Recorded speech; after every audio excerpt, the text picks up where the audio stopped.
ছট পূজার আয়োজন চলছে ঘরে, সব জোগাড় যন্ত্র হয়ে গেছে, এইভাবে জোগাড় করেছে বৌদি। সবার ফুলও আছে এখানে। এদিকে মাসি হচ্ছে ঠেকুয়া ভাজছে, খালি পুজোর জন্য, পারে প্রসাদের জন্য আলাদা লোক করবে। এখন পুজোর জন্য খালি তৈরি হচ্ছে। এখন আমরা যাব, তার জন্য গাড়ি এসেছে, সেই গাড়ি টেম্পোর মধ্যে উঠে বসে আমরা যাব।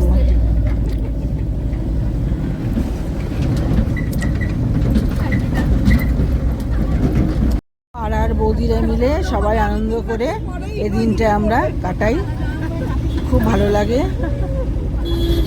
সবাই মিলে একসাথে কাজ করি, একসাথে যাই ঘাটে। এখন ঘাটে যাচ্ছি, আবার ঘাটে গিয়ে তোমাদের ছবি দেবো ঘাটে।